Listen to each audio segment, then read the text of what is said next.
It starts with one thing. I don't know why. It doesn't even matter how hard you try. Keep that in mind. I designed this rhyme to explain in due time. All I know, time is a valuable thing. Watch it fly by as the pendulum swings. Watch it count down to the end of the day. The clock takes life away. It's so unreal. Didn't look out below. Watch the time go right out the window. Trying to hold on to didn't even know I wasted it all just to watch you go. I kept everything inside, and even though I tried, it all fell apart. What it meant to be will eventually be a memory of a time when I tried so hard and got so far, but in the end, it doesn't even matter. I had to fall to lose it all, but in the end, it doesn't even matter. One thing, I don't know why. It doesn't even matter how hard you try. Keep that in mind. I designed this rhyme to remind myself how I tried so hard. In spite of the way you were mocking me, acting like I was part of your property, remembering all the times you fought with me, I'm surprised it got so. Things aren't the way they were before. You wouldn't even recognize me anymore. Not that you knew me back then, but it all comes back to me in the end. You kept everything inside, and even though I tried, it all fell apart. What it meant to me will eventually be a memory of a time when I tried so hard and got so far, but in the end, it doesn't even matter. I had to fall to lose it all, but in the end, it doesn't even matter.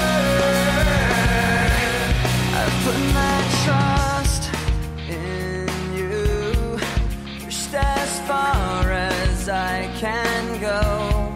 For all this, there's only one thing you should know. I've put my trust in you, pushed as far as I can go. For all this, there's only one thing you should know. I tried so hard and got so far, but in the end, it doesn't even matter. I had to fall to lose it all, but in the end, it doesn't even matter.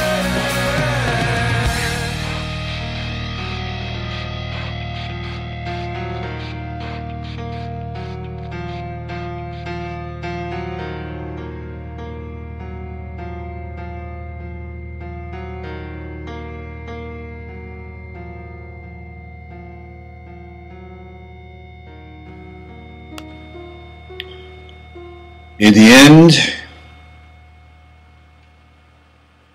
doesn't even matter. That was Linkin Park and the lead vocalist, of course, Chester-Bennington. And most of you woke up today with the news that Chester-Bennington had committed suicide. And it's another death in the theater of rock and roll, which has really taken people to some degree by surprise, and left a lot of people with another kind of punch in the gut.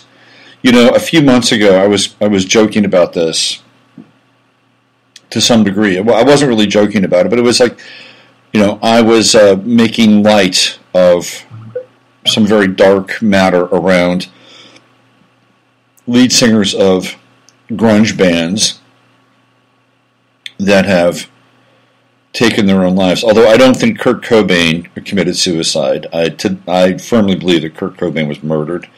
People think Kurt Cobain was replaced, that he checked out and he now plays another role. Somebody said that he's a member of Weezer. I think that was Ed over at Well-Aware One. I don't think he's a member of Weezer, and I think Kurt Cobain's dead. By the way, I think he was killed. I think Courtney Love was behind that murder, and there's a lot of evidence that could be pieced together, and a strong case could be made that it was Courtney Love and El Deuce of the Mentors, a band that was more than just politically incorrect in the late 70s and early 80s. They were downright sadistic, perverse. Anything that was even remotely sacred or normal, the Mentors defecated on it. So anyway, Kurt Cobain, I think he was killed.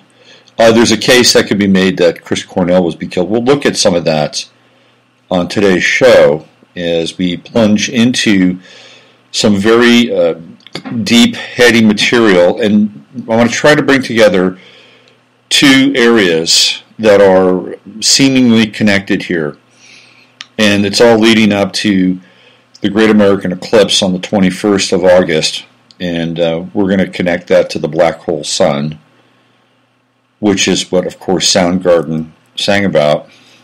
And concurrent, I wouldn't say congruent, but concurrent with the death of Chester-Bennington, breaking news out of the White House, Sean Spicer has stepped down as press secretary for the Trump administration. And let's be honest about this. The Trump administration is in trouble. It's in trouble. And I know that there are a lot of Tarzans over on Zero Hedge and on RT, but mostly on Zero Hedge, who are extremely belligerent and strident over the fact that all of this talk about Trump and weakness and the decline, the rapid decline, never even really got a chance to ignite of the Trump administration is all just media mind warp, mind control bullshit, and I don't necessarily think that that's completely true. While I think it's great to have a sense of commitment and doubling down, because in a lot of ways it's look, we are being shown in a very transparent fashion just how nasty politics is.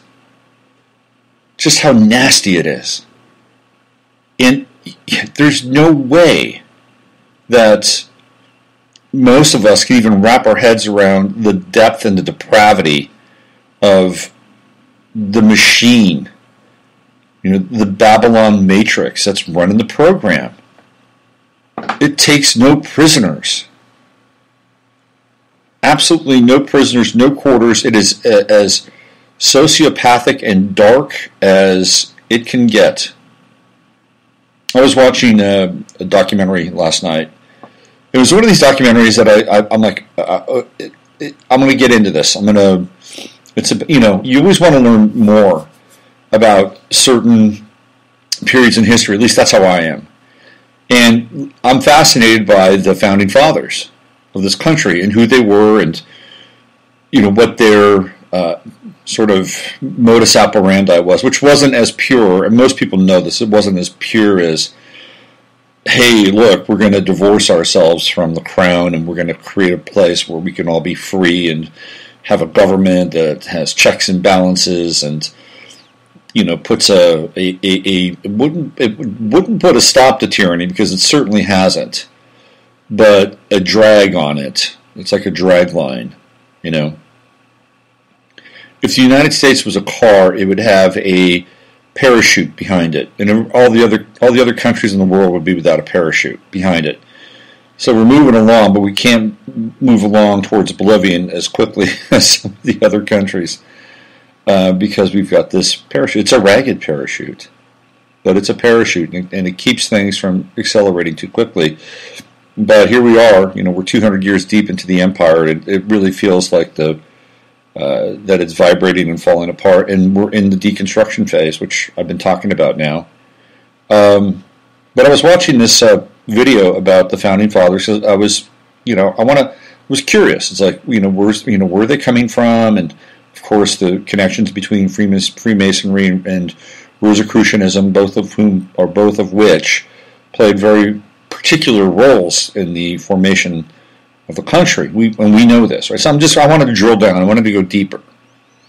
And the guy who produced this documentary, somebody by the name of Chris Pinto, and Chris Pinto happens to be a Christian.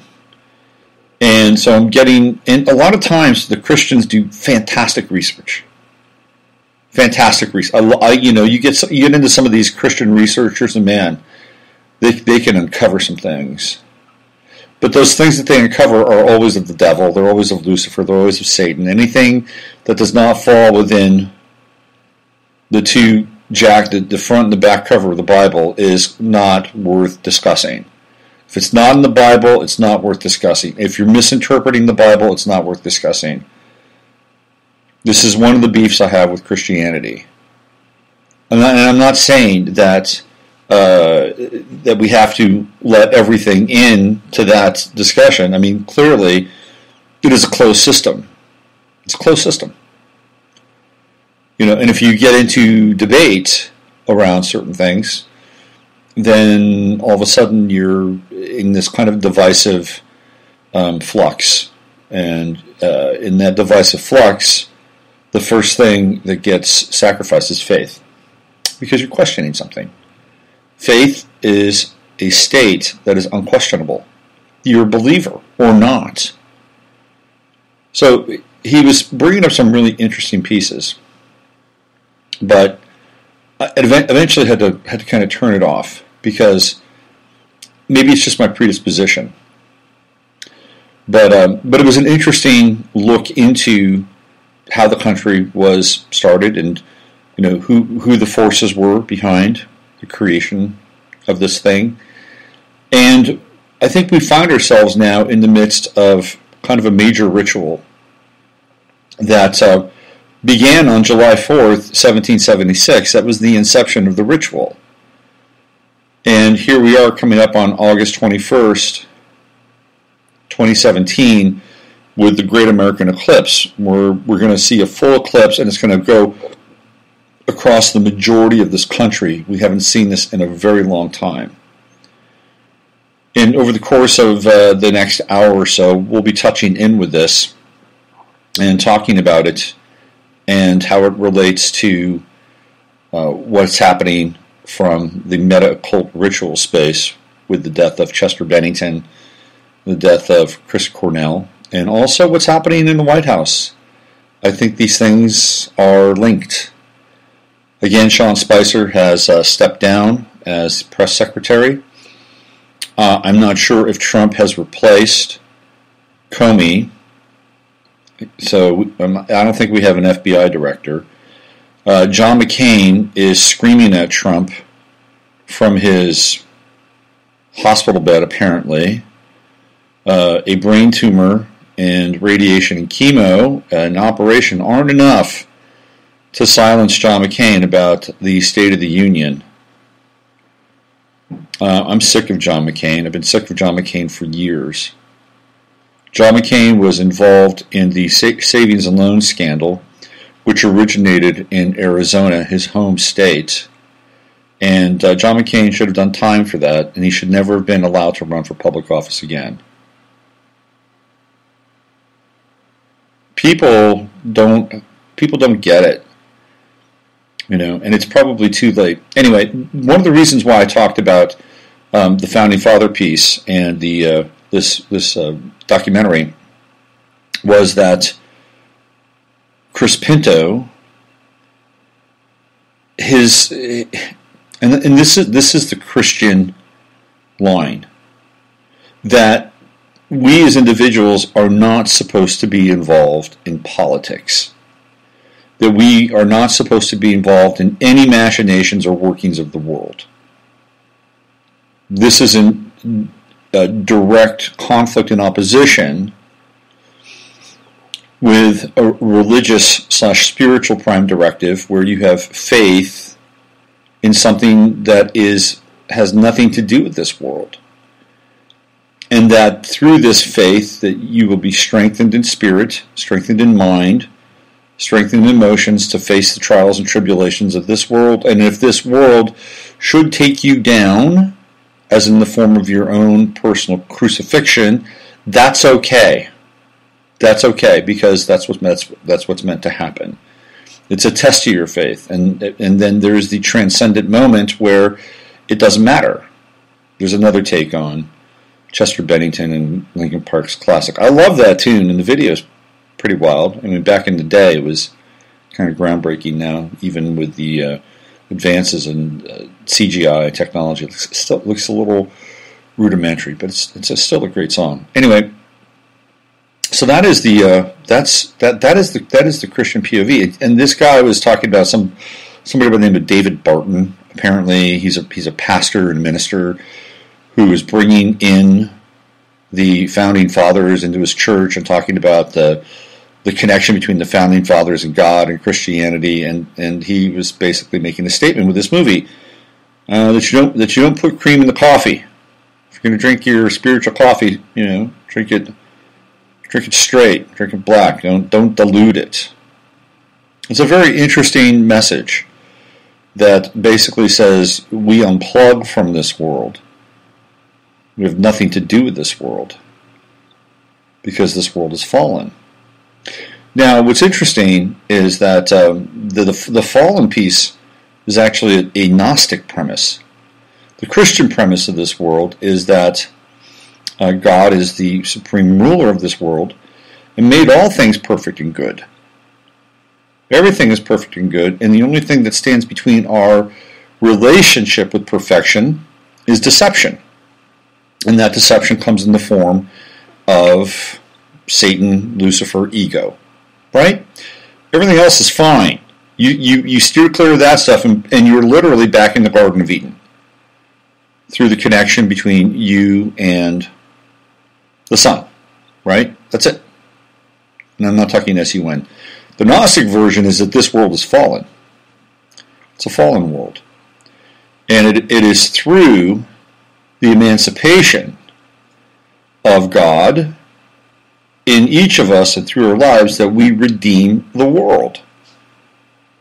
That we redeem the fallen nature of the world. These are views, cosmological views, that are in direct opposition with each other. One is perfect, the other is imperfect.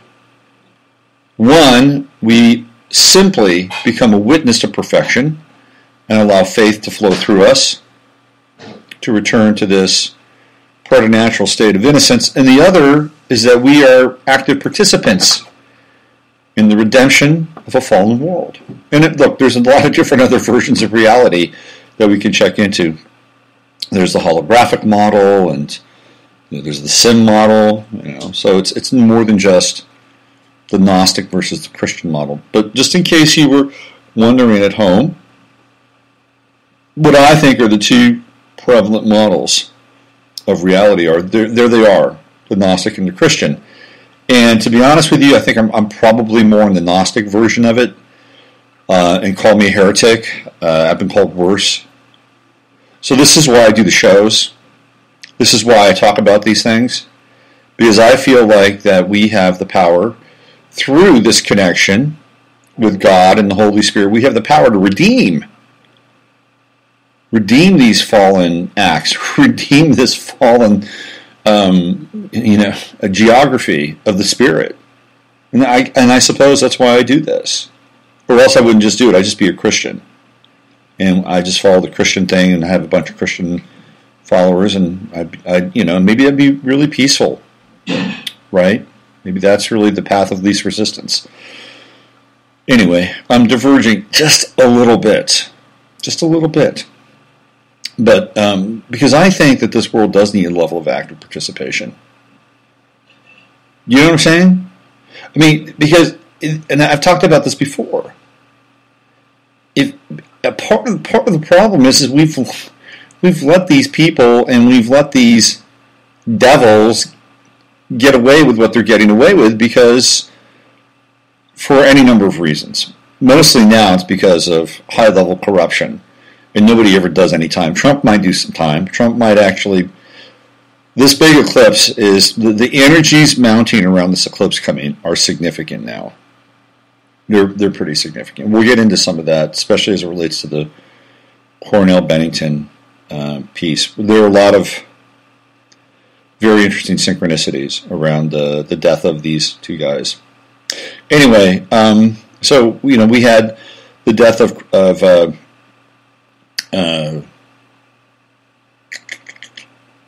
we have Bennington, we have Cornell, we have, oh my God, man, I'm having a senior moment now. This is really Kurt Cobain. Kurt Cobain is a name that I forget. I think it has to do with the fact that Cobain spelled his name about 3 different ways. Scott Weiland, Stone Temple Pilots, he's gone. Lane Staley, the singer of Alice in Chains, is gone. Who's left now? We've got Axl Rose. Axl Rose is one of those guys that you scratch your head and go, shouldn't this guy be dead? I mean, this is this is not a moral or immoral declaration about Axl Rose, although he's look, he's done some pretty questionable stuff. We all have to some degree or another, right? But I think if you have more money, the degree of questionable stuff escalates exponentially. But he's one of these guys like, oh, why is this guy still? All these other guys are checking out, or ending their lives, or getting killed, or But Axl Rose is still there, live and let die, live and let die.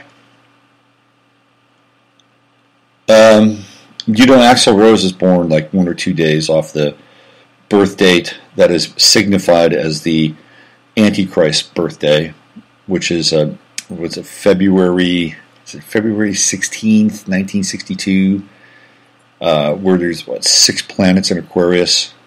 The guy that's actually born on that day is the country and western musician, singer, songwriter, guitarist extraordinaire Clint Black is born on that day. And I think Axl Rose is like 1 or 2 days after that. He's right in the mix. Anyway, he's still around, and Eddie Vedder is still around. And you can even go back to Mother Love Bone, Andy Wood, the lead singer of Mother Love Bone. He's dead. So all these grunge guys, these modern rock, though actually it's not modern rock, it's alternative rock, postmodern rock, muffin rock. That's what my friend Chuck in the Bay Area would call it, muffin rock. Who's left now? We've got the guy from Korn, who is now on the Alex Jones side of things. He's speaking out about the quote-unquote truth. But I think that's about it. Eddie Vedder, the guy from Korn, Billy Corgan. Although I don't think Smashing. I don't put Smashing Pumpkins kind of in the same boat. Although historically they're kind of there at the same time. Smashing Pumpkins as being maybe a little more symphonic at times and maybe a little more psychedelic. Anyway, it's a tragedy. Chester-Bennington leaves behind 6 children, 3 from 2 separate marriages. We're going to get into the astrology of Chester-Bennington's chart, which is quite interesting. And we're going to get into the astrology of Chris-Cornell's chart. Now, I've been working on a post, and I'm going to put that up on my website at the end of the show. That's going to happen. We are Mars and Leo today, by the way. Welcome to Mars and Leo. Mars and Cancer. Whew, man, it's been a ride, huh? Mars and Cancer. Very intense. This cycle was triggered when we had the full moon and the full moon opposition with Mars. That's when it was all triggered. Full moon in Capricorn, Mars opposition. When that full moon hit, when the moon went into Capricorn and went opposite my Mars in Cancer, and boy, that was an intense weekend for me. And interestingly enough, I have Mars in common with Chester-Bennington. He's got it at 1 degree Cancer. I have it at 0 degrees Cancer. and I have it in the 8th house, and he has it in the 8th house. So me and Chester share a little Mars action there. So we're going to get into that today, and we're going to get into this whole black hole sun ritual. Anyway, you're listening to the Friday FARcast, and I'm Robert Phoenix. We kind of go deeper, wider here on Fridays, a little bit longer than the 15 minutes of flame version. And so we'll start off with what's happened in this event. Let's call it an event, with the death of Chester-Bennington and some of the interesting parallels that he shares with Chris-Cornell. They were very close, by the way, and apparently Chester-Bennington, who had been struggling with depression most of his life, and we'll talk about that in his chart. I actually was able to grab his chart. He's a Scorpio rising, like myself. His ascendant is a 21 Scorpio, and his Mars, like I said, is at 1 Cancer. So we both share that, which is fair, and that's about all we share. Any other comparison between Chester-Bennington and I is it's not there. So we're gonna get into his chart, and he has this depression piece. He'd been battling it most of his life, and he basically, the quote was, "You either fight against it, or you die." Now, when I was younger, I suffered from, in my 20s, I was having some depression issues in my 20s, around 25. Right around 25, 26, right around 24, 25. It was very intense. It was very, very intense. I was like, at times I was so depressed I didn't even want to get out of bed. And I kind of punched my way through that. And the way that I punched through it was by running. I forced myself to run. And I used to run about 5-6 miles a day, and I would get my serotonin levels up. That's essentially how I kind of moved through my depression. But I have a Moon-Mercury square in my chart, and a Saturn-Moon square and a Saturn-Mercury square. And Saturn squares to Mercury, or Saturn aspects to Mercury and Saturn aspects to the Moon, in particular the Moon, are indicators inside the chart of depression. So we're going to look at that, plus a lot of other things here with Chester-Bennington. He had this is really interesting. People are contacting me on Facebook. What do we have here? Getting comments already. Emily over. By the way, I'll be doing a off-planet radio conversation this Tuesday night with Emily and Randy. So if you guys enjoy those conversations, which I think are really interesting because of what all three of us bring to the table, that's going to happen on Tuesday night. And Emily says, "Unbelievable how the black hole sun has been coming up in my daily life. Songs, references, public death rituals, etc., etc." Yep, indeed. Let's get into his chart again. Let me just pull this up here. So what's really interesting about Chester-Bennington's chart is, number one, he's born on 3/20, which puts him at 0 degrees Aries. 0 Aries. And that sets him up to be a conduit for the most potent degree of the zodiac, 0 Aries. Like, that is the manifestation of pure life force. That is the energy of the spring being unleashed, because he's born on the spring equinox. Ostara, also known as Ostara, or Oestra, or Esther, and to some degree even Easter, although it doesn't happen. We're getting a lot of comments over on the Facebook. What's going on here? Let's go check in. Hold on. That's interesting. Let me just see. My page has gone blank. Let me just refresh it. Here we go. Okay, yeah, so people are dialoguing about this black hole sun synchronicity and phenomenon that's going on right now.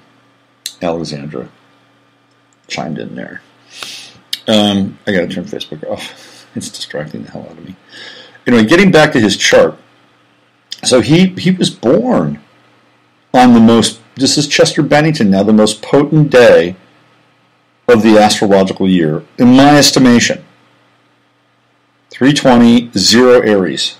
Force of nature, will unmanifest, pure will unmanifest.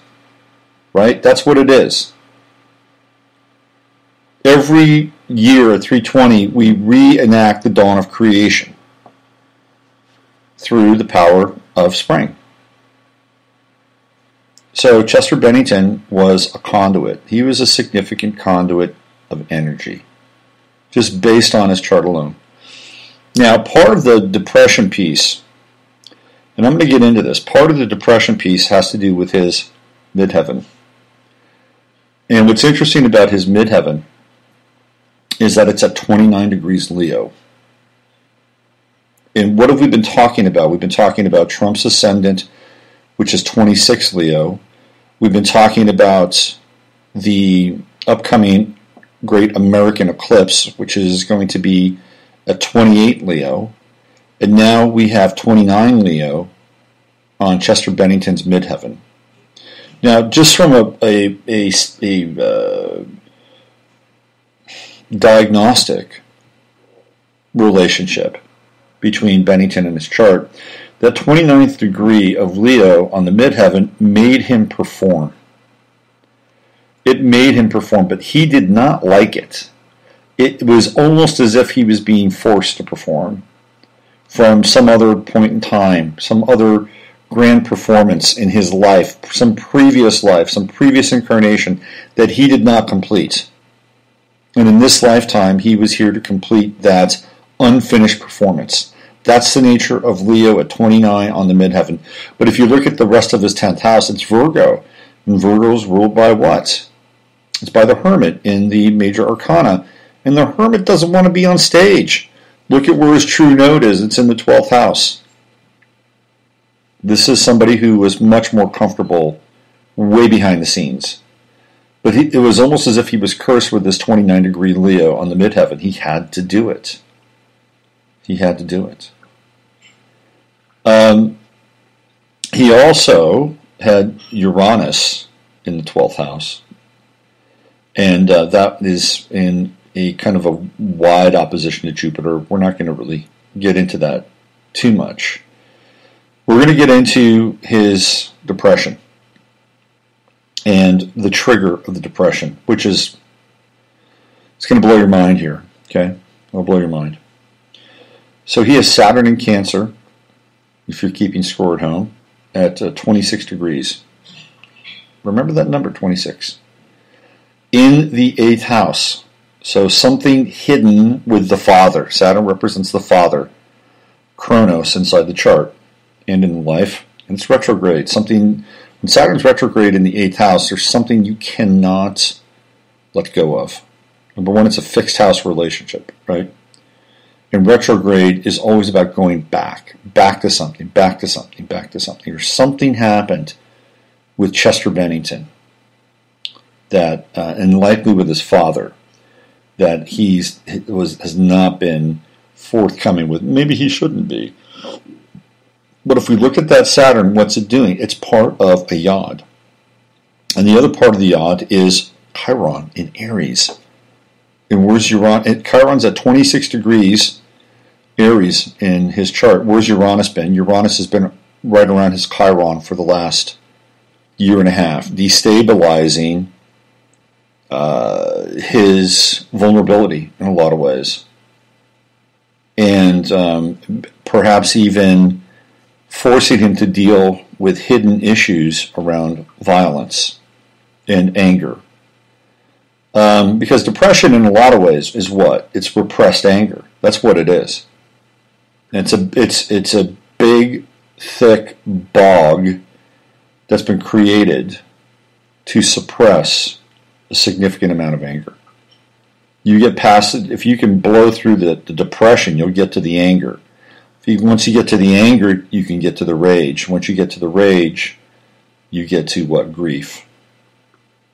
So depression is like, thick first layer grief. You've got to go at least 2 layers deeper to get to. You got to go to anger, and then you got to go to rage, and then you go to grief. So he had Uranus on his natal Chiron squaring his natal Saturn. This is very unstable in a lot of ways, right? This is not knowing how to deal with whatever it is that's been buried in the 8th house. All right, so both Chiron and Saturn are part of a yod. And if you're not familiar with astrology, a yod is where there's an aspect that is 100, and it's an inconjunct. Basically, it's 2 inconjuncts. It's a trine and an inconjunct. In this case, though, what's really interesting is that there's no classic trine. It's a square from Saturn to Chiron, and then in the absence of the trine, which usually comprises the bottom of the yod, there's this square here. It's very interesting. And then the inconjunct is going into Moon Neptune in his chart. Interesting stuff. So there's a relationship between the Moon and Saturn in Bennington's chart that is it is disconnected. That's the nature of it. It is completely disconnected. And what I mean by that is that there is, let me just see here, it's Jupiter, Jupiter, Saturn. And Mars, theoretically, also would, Mars is Mars is too far off. But anyway, the relationship between the Moon and Saturn are not visible. Anytime you get into an inconjunct, you have to figure out what the relationship between the 2 planets are, because they're not connected by any sign. Now, what I'm looking at here is a wider version of the inconjunct. Most of the times it's by 2 to 3 degrees. I'm looking at a much wider orb for the inconjunct, which is interesting. But it's still there. There's this relationship between Saturn, which is heavy, it's powerful, it's karmic based, it's hidden, occulted in the 8th house, and his Moon Neptune conjunction in the 1st house. This guy was really sensitive. Super sensitive. You get a Moon Neptune conjunction in the 1st house. There's kind of a mystical quality. There's a sensitive quality. There's a psychic quality to that aspect. And in the chart, it's conflicted. I'm not going to go into the conflicts too much here, but it's conflicted. Now, what's interesting about what's happened with Chester-Bennington is that Chris-Cornell's son, S-U-N, his son, Chris-Cornell, was born on, guess what? He was born on the 20th as well, but he was born on the 20th of July, which puts his son at 28. There's that number again, 28. Just like the sun will be eclipsed at 28 Leo, Chris-Cornell's sun is at 28 Cancer, and it is in conjunction with Chester-Bennington's Saturn by 2 degrees, 2-degree orb separation. Not only that, but they both had, guess what? Sagittarian moons. And both of their moons were conjunct. So this was a huge, Chris-Cornell's death was huge for Chester-Bennington. From an astrological perspective, these 2 guys were really connected. Moon-Moon conjunction, Sun-Saturn conjunction. Now, Cornell was born on the 20th of July, which was yesterday. So Chester-Bennington chose to end his life on the 20th of July. Chester-Bennington was born on the 20th of March. So we have 20, and guess what? We have 20 again. 20, 20, 20. And if you take the zeros out, what do you have? 2 plus 2 plus 2, 6. Or you could just go 60. Right? So the sun, transiting sun, which was yesterday, was right on Chester-Bennington's Saturn in the 8th house.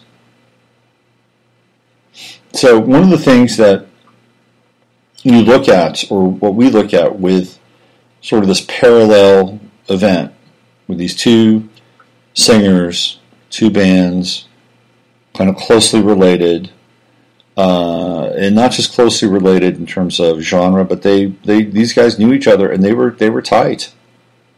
Now there's still some debate as to whether or not Chris-Cornell was actually suicided. He probably wasn't. Most of the evidence stems from the fact that it looks like he was killed, and that it was yet another one of these ritual sacrifices.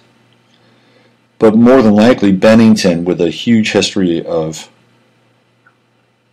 depression, that feels kind of right, to be honest with you. But the timing and the twinning is so weird, right? Because if you look at the number 20, 20 is the number of the Aeon in the major arcana. And the Aeon represents the end of one world and the beginning of another. It is the dawn of a new day. It's the dawn of a new day. I mean, as a tarot card, I kind of like it. When it comes up in a spread for me, I'm like, oh, right, this is great. You know, part of my life is ending, a new part is beginning. Who doesn't like that? Unless you're doing it every other week, which you really don't want to do. But so we have the Aeon showing up 3 times here. 3 times. Right? The 20th for Bennington, the 20th for Cornell, and the death date of Bennington, which is the 20th.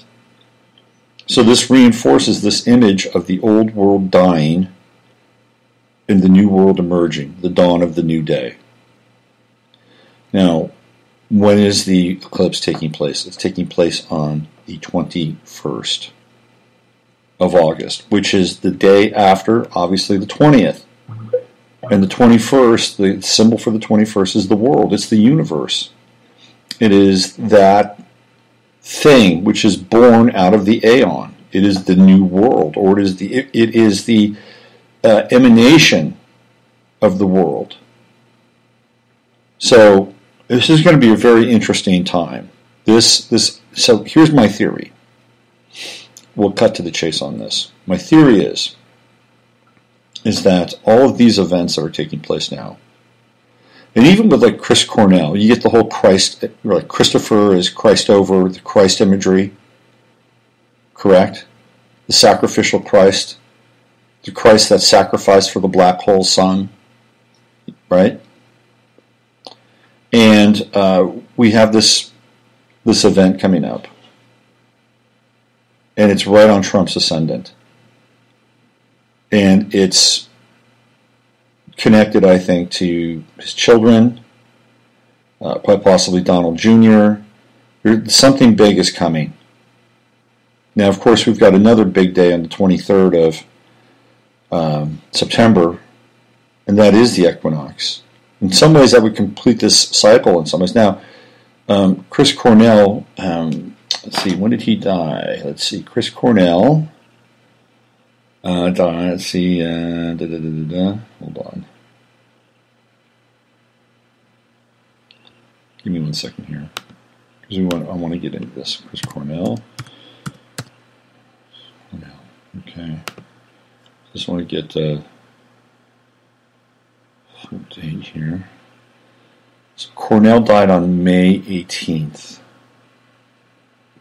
He died in Detroit. I think it was right around the same. I think it wasn't the same theater that Prince had played in just before he died. I think it was the same theater. Anyway, so we're working this up. We're working this up to the day of the black hole sun. And I think that that's where the big sacrifice is. That's where the big sacrifice is coming down. It's on the 21st. And these deaths, and there may be, I don't know, there may be one more, right? These things happen in threes. There could be one more before the 21st. And that could take place sometime either in late July or August.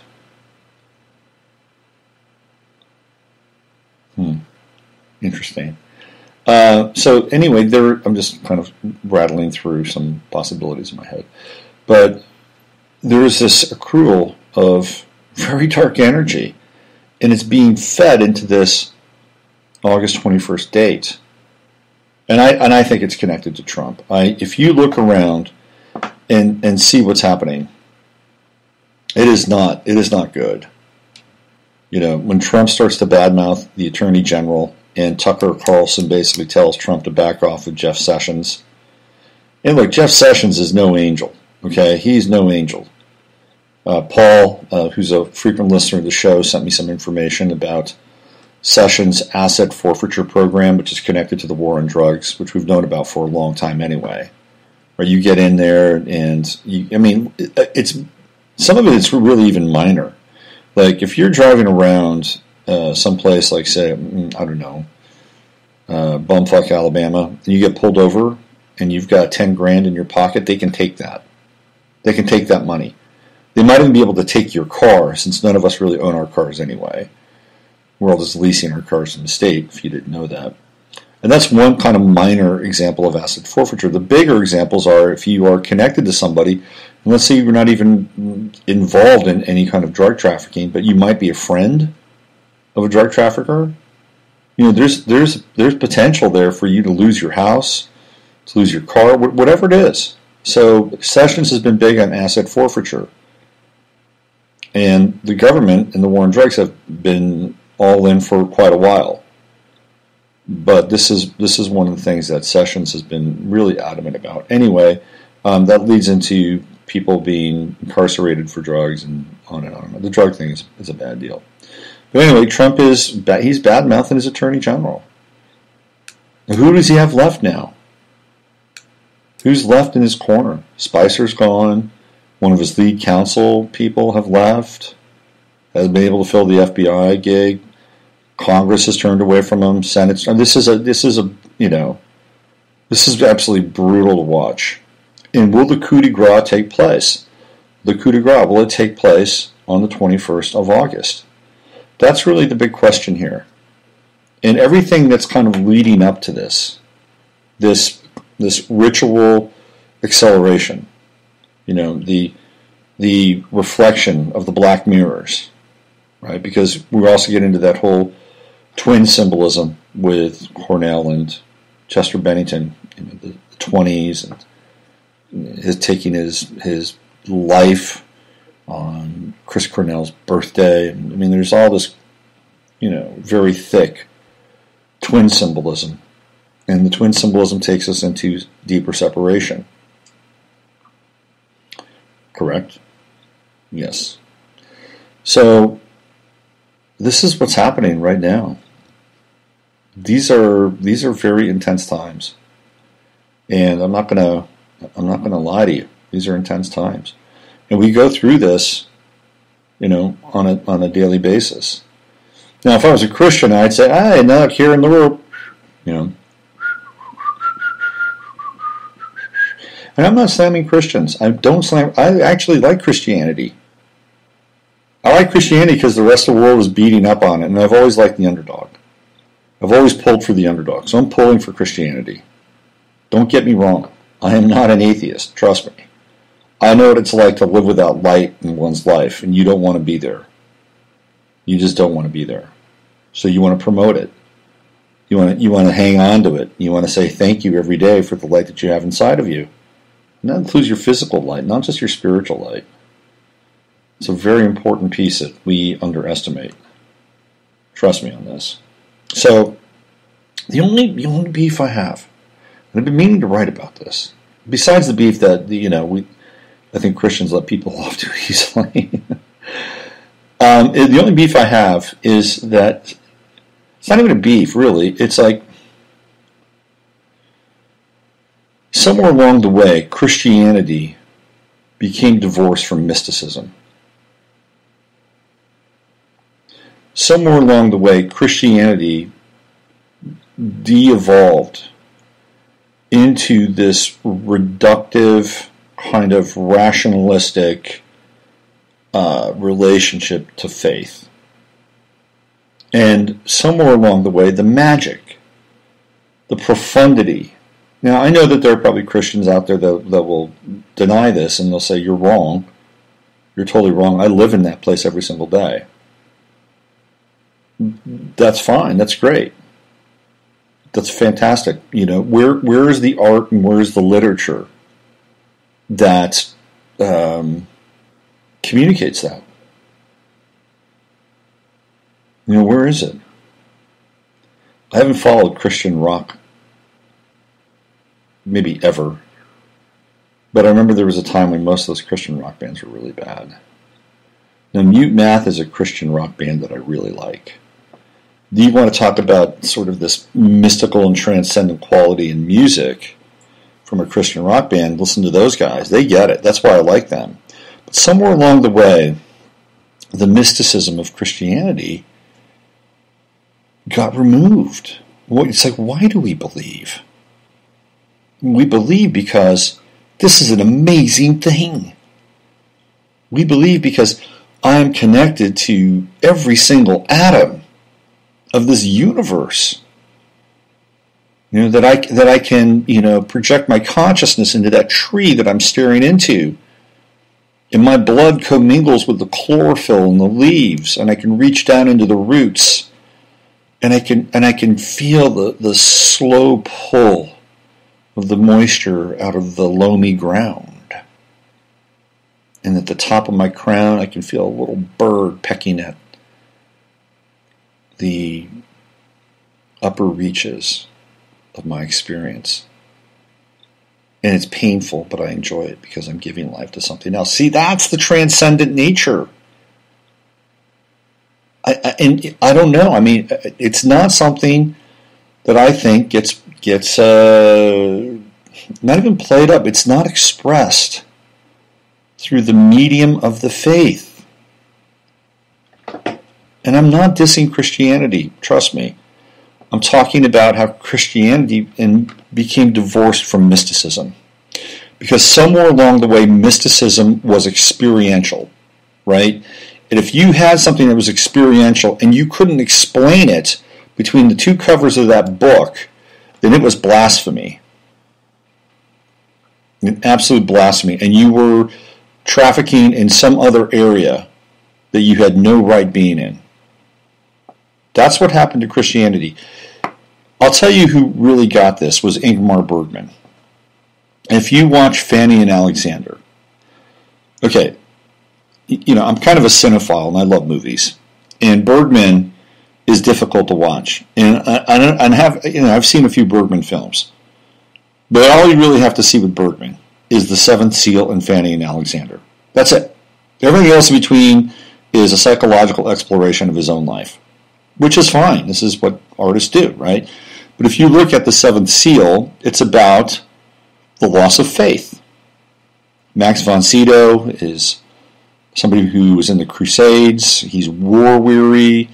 Everything that he's fought for in terms of faith in God seems to be some kind of violent abstraction. And he meets this little happy-go-lucky family who really, they're actors. And back in the day, actors were considered to be just a couple notches above Beelzebub. And they're rolling around. They've got their little acting family and their little wonderful life. And von Sydow is essentially running from death. And, of course, there's the famous scene where he's playing chess with death. He makes a deal with death. And he loses the deal. But along the way, he discovers existentialism. And it's not initially, it's not literally defined as such. But there's an interesting dialogue that takes place between Von Sydow's character and the father of the family. The little family. He says, well, what sustains you? What keeps you alive? If you don't believe in God, what keeps you alive?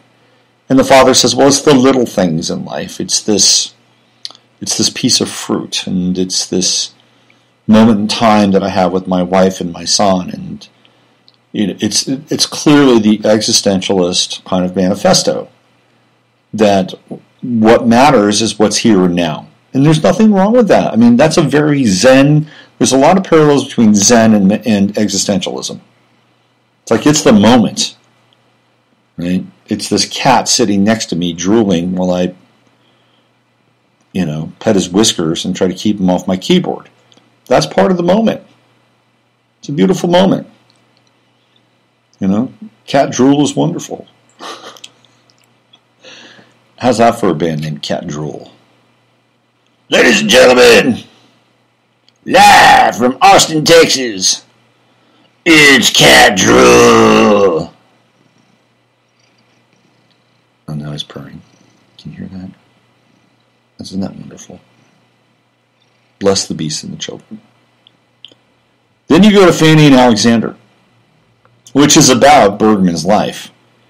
But Fanny and Alexander represents the split between rational doctrine, the rational doctrine of faith, and people who operate under that rational doctrine of faith through the relationship of a God they fear. And the other, all right, or the counterbalance, so, hold on a second. See, that's my cat. Over time, That was my, you can't do that. You can't do that. Barbara Marciniak. You ever read Barbara Marciniak and the stuff from the Pleiades? I was really into her again last year. I was on some interesting parallel track with Barbara Marciniak last year. Anyway, in the Bringers of the Dawn, she talks about how cats come from another world, and that they're cameras, and that everything they see gets sent back to, was it Lyra? Are you from Lyra? Is that where you're from? Let me see your papers. I must see your papers. He's got a chip. He doesn't need papers. So Fanny and Alexander. If you watch Fanny and Alexander, he explores this split between rationalized, faith-based doctrinaire through this minister who winds up marrying his mother because his father died. And the minister is one cold-hearted son of a bitch. And that's how Christianity is portrayed. You do this, you do this, you do this. If you don't do this, there are consequences. Period, end of story. It is austere. It's a life based on austerity. Because if you move out of austerity, then you move into the pleasures of the flesh. And the pleasures of the flesh are a distraction from the life of the spirit. Now, along the way, there is an intervention in Fanny and Alexander's life. And the intervention comes from a member of the family. And this member of the family happens to be Jewish. And these guys are magicians. And they bring with them, guess what? A quality of mysticism. A quality of the supernatural. Something magical. And clearly, Bergman is siding with the supernatural. He's siding with the magical. Because he makes Fanny and Alexander towards the end of his life. I think it's like maybe his second to last film. And I think Bergman's basically saying, fuck it. I know what side of the ledger sheet I'm on, and I'm about to check out. And I'm on the magical side. I'm on the mystical side. I'm on the transcendent side. And I'm not saying he's affirming Judaism. There's no Kabbalistic how-to in the movie.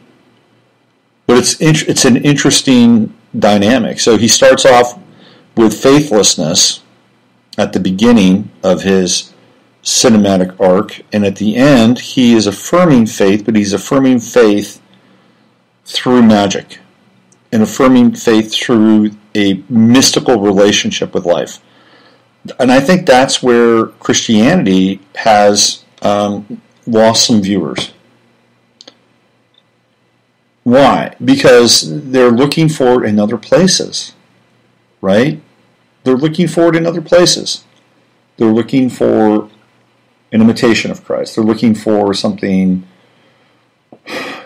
magical, synchronous, whatever it is. That's why New Age was so popular, because New Age brought with it a sense of mysticism. It was alive. There was possibility here. Now, I know that there are some really great Christian mystics. Thomas Berry is one of them. Who else is it? Saint, what's his name? The one everybody quotes. Anyway, Thomas Berry is a pretty well-renowned Christian mystic.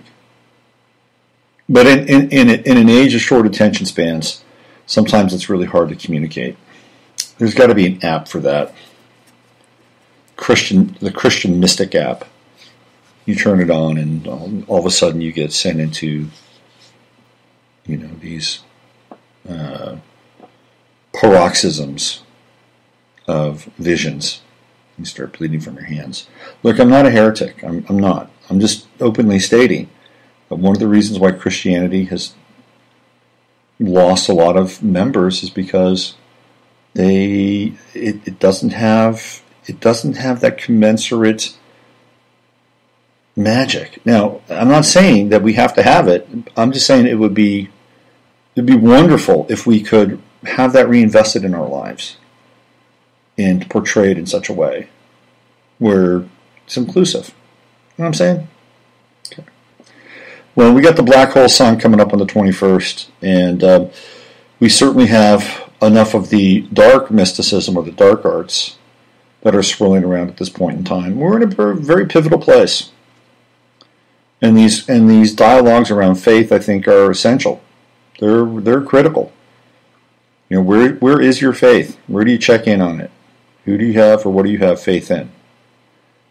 I think these are very salient points to be, at the very least, internally discussed. And not from a place of fear, per se, right? Not from a place of fear, but really from a place of love. That is the pivot. That's the pivot. That's the pivot. And I think we're all at that pivot point, to be honest with you. Absolutely. All right, why don't we wrap it up today? We're in here for an hour, 67 minutes. I hope it's been informative. I hope I haven't turned you off by my explorations around some of these topics and some of these ideas. And I certainly hope I haven't brought any fear into your life, because that's not what I'm here to do. I don't want to be a fear monger. That's a very kind of easy sell in a lot of ways. And I think we've all consumed enough doom porn. But to turn away from what's happening and to stick our heads back in the sand is not really going to serve us. It's not. So I'm making my merry way through this labyrinth of our times, and I'm doing my own walk of faith to the best of my ability, and sometimes I falter, and other times I'm able to stand up and keep on moving. And that's what I suggest. That's what I suggest. Just keep on moving. Nothing to see here. Keep moving. Move along. Go find your faith. No, it's deeper than that. I mean, sometimes you got to sit down and put your back up against a tree. You don't always have to keep moving. All right, let's give it a wrap and have a great weekend. We're triple digits here down in Texas. We got us some triple digit weather. And stay cool. Stay cool. Stay cool in the world, and stay cool in your inner world, in your inner life. And use your head to discern what's real, your heart to stay open to what's possible. Let's go out one more time with Linkin Park. Here's one for all you Linkin Park people out there and fans of Chester-Bennington, who are probably in a very deep and dark place. You know, another idol sacrificed at the altar of desperation and desecration. I'll see you guys on Sunday nights for the live stream in the 11th house.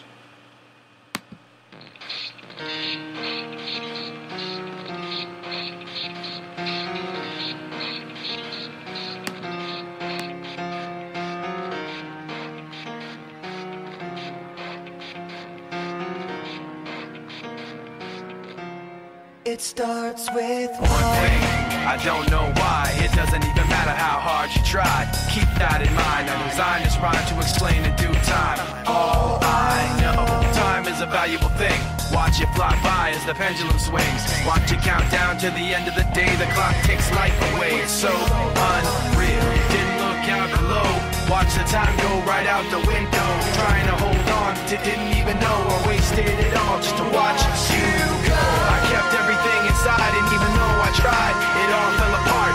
What it meant to be will eventually be a memory of a time I tried so hard and got so far, but in the end, it doesn't even matter. I had to fall to lose it all, but in the end, it doesn't even matter.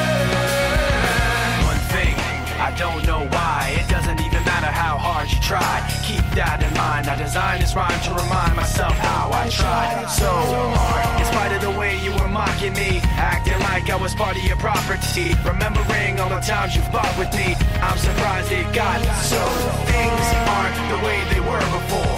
You wouldn't even recognize me anymore. Not that you knew me back then, but it all comes back to me in the end. You kept everything inside, and even though I tried, it all fell apart.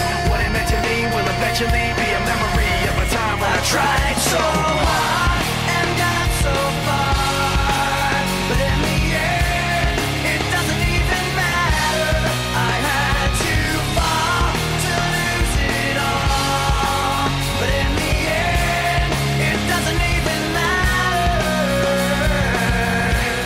I put my